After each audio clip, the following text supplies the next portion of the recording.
5 famous breakfast cereals that caused absurd controversies. Number 5. Flutie Flakes. For those who are NFT big sport fans, Flutie Flakes are likely not a cereal you have heard of. Flutie Flakes were created in 1998 for the Buffalo Bills starting quarterback at the time, Doug Flutie. His success made these frosted corn flakes sell well, and a portion of the profits went to the Doug Flutie Jr. Foundation for Autism in honor of his son. However, controversy brewed after the Miami Dolphins took down Flutie's team in a 1998 playoff game. Then coach Jimmy Johnson took a box of Flutie Flakes and poured them on the floor, inviting his team to stomp on them in celebration. Flutie was less than happy and said that it was equal to them stomping on his son. The Dolphins stomping on a cereal made to help those with autism was also not well received by the public. The coach was eventually forced to give an official apology, and the cereal has been controversy-free since. Number 4. Fruit Loops. What do a golf equipment manufacturer and a cereal company have in common? Toucans as mascots. Toucan Golf Incorporated registered its Lady Golf Bird mascot in 1994, and likely didn't expect the cereal giant to be knocking at its door. However, in 2003, Kellogg's took to suing the company. They ultimately lost the suit. The judge decided, GIF's use of the word mark Toucan Gold does not create a likelihood of confusion among consumers, principally because GIF's use of its mark is in an industry far removed from that of Kellogg. Also, GIF's toucan logo, as a realistic toucan design, does not create a likelihood of confusion with Kellogg's more cartoonish Toucan Sam designs. Toucan Sam has another rival as well with the mascot for the Maya Archaeology Initiative. A lawyer from Kellogg's sent a letter to the small nonprofit looking for a settlement so that the group has limited use of their logo. After much arguing, eventually the two groups came together in 2011 to form a charitable partnership. Number 3.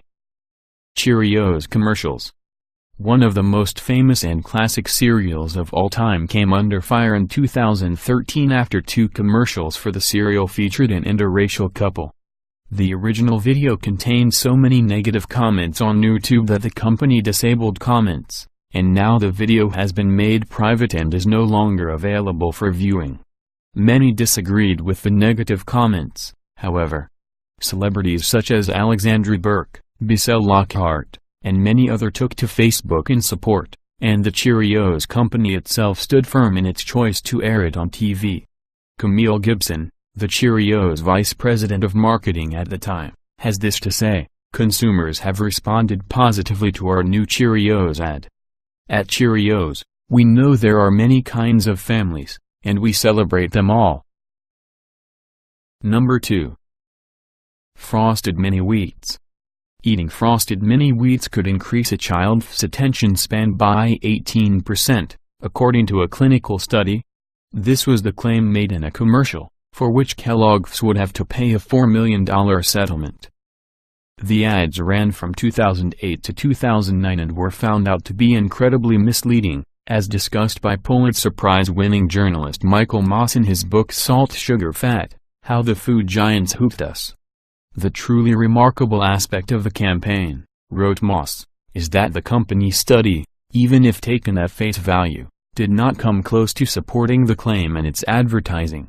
Half of the children who ate bowls of frosted minis showed no improvement at all on the tests they received to measure their ability to remember, think, and reason, as compared with their ability before eating the cereal. Only 1 in 7 kids got a boost of 18% or more. These claims, along with the fact that 51% of parents surveyed were not just certain that the claim about attentiveness was true, they believed that it was true only for frosted MiniWheats, led to a class action lawsuit. While Kellogg's denied it did anything wrong, they still agreed to the $4 million settlement. Number 1. Cap'n Crunch, a real captain? This controversy is rather silly but got news coverage and was even covered by CNN.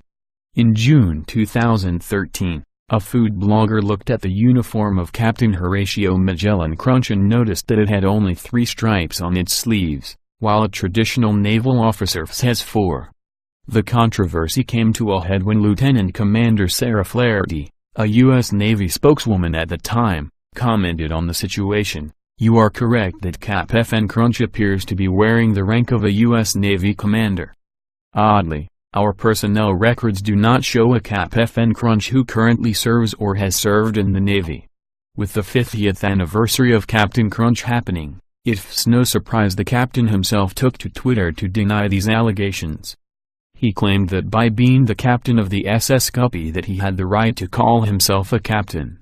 Amid all the silliness, it was even considered that Captain Crunch could potentially be violating the Stolen Valor Act, but according to his official biography, he was born on Crunch Island in the Sea of Milk, which likely is not under U.S. jurisdiction.